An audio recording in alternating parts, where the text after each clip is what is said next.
Шинэ өглөөний мэнд хүргэе. Энэ өглөө бас Бурхны үгтэй бас тантай хамт угтаж яваад баяртай байна.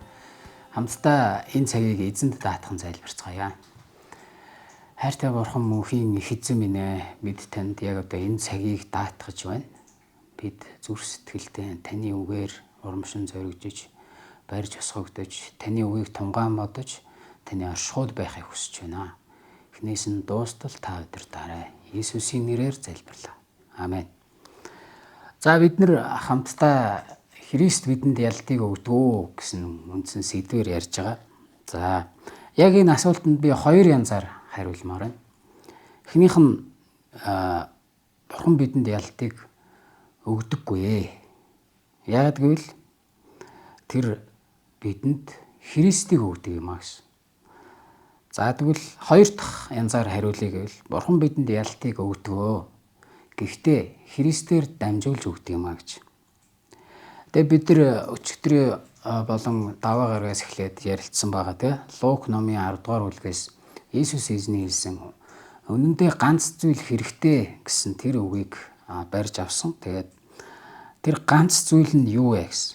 Зайлуулагдшгүй тэр сайн ганц зүйл нь Христийн дотор амар тайван байхыг хэлж байгаа юм байна гэж бүгдээрээ ярилцсан. Тэгэхээр та энэ ганц зүйлээс л бариад аваарай. Бус нь үүнээс уран гарах болно. Яаж? Бурхны дотор бууж өгснөр, өөртөө найдах бардан байдлаасаа эргэснээр юм аа. Бүгдээр хамтаа 1-р Коринт 15-ын 57-г уншицгаая. Энэ дээр ингэж хэлсэн байна. Харин эзэн Есүс Христээр маань бидэнд ялалт өгдөг, Бурханд талархал нь байх болтугай гэсэн байна. За ер нь аврагч нар усанд живж байгаа хүмүүсийг авардаг. Аврагч нар нэг арга байдаг. Усанд яг живж байгаа хүмүүсийг хизээ авардаг гэж. Тэд нар живж байгаа хүнийг харангуутлаа шууд ус руу ордоггүй мэн л та. Яг тэр хүн нэлээд их самгардаж өөрийнхөө хүчийг барж дуусаад яг тэр хүчгүй болсон үед нь бараг живж явах үед нь очиж авардаг. Яагтвэл яг живж байгаа хүн бол өөрийнхөө аюултай байдаг юм байна л да. Нөгөө аврагч нараа бас яг авч явахад саад болдог баг. Самгардаад ингээ өөрийнхөө хүчээр зүтгээд байдаг гэсэн үг. Тэгэхээр бид нар аврагдахын тулд Бурханд бүрэн найдаж сурах хэрэгтэй байна. Бурханы авралыг, Бурханы ялалтыг амсахын тулд өөртөө найдахаа болох хэрэгтэй байдаг. Тэгээ яг иймэрхүү жишээ бидний сайн мэдих итгэлийн баатар Мосегийн амьдралаас харагддаг. Тэгээ Мосе фараоны ордонд 40 жил амьдарсан тэр жонон байсан тийм. Тэр хааны гэр бүлд байсан. Харин Мосег яг тэр ордноосоо гарч ирээд өөрийн нутаг нэгт ард түмнийхээ зовлонг хараад тэр өөрийнхөө аргаар энэ асуудлыг шийдэх гэж, энэ үйлчлэлийг хийх гэж эхлүүлсэн байдаг. Харин хэрхэн яг энэ зүйл маань эргэж Мосе 40 жил эргээд цөл рүү зугтах болсныг бид нэр Библиэсээ уншиж чаднаа.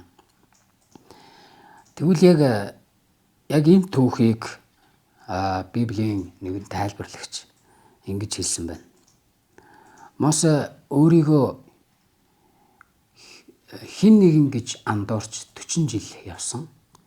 Харин хинч биш гэдгээ ойлгож ухаарахын тулд 40 жил цөлд амьдэрсэн юм а гэж. 40 жил шаардлагатай байсан гэж. Тэр хинч биш те Бурхны удирдлагаар л биш бол хинч биш юм а гэдгийг ойлгоход 40 жил зарцуулсан байна.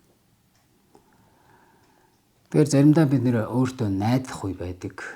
Өөрийнхөө хүч чадал, өөрийнхөө авьяас талант бүх зүйлээрээ аливааг хийх гэж оролддог. Ялангуяа Бурхны сүнслэг үйлчлэлийг сүнслэг талбар дээр энэ зарчим бол эсэргээрээ байдаг.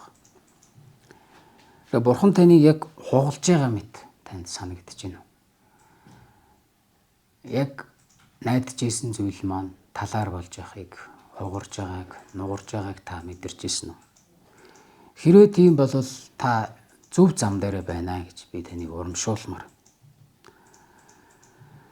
Тэгээ бид нар Бурханд бүрэн найдаж сурахын тулд бид нар өөртөө найдахаа болох хэрэгтэй байна.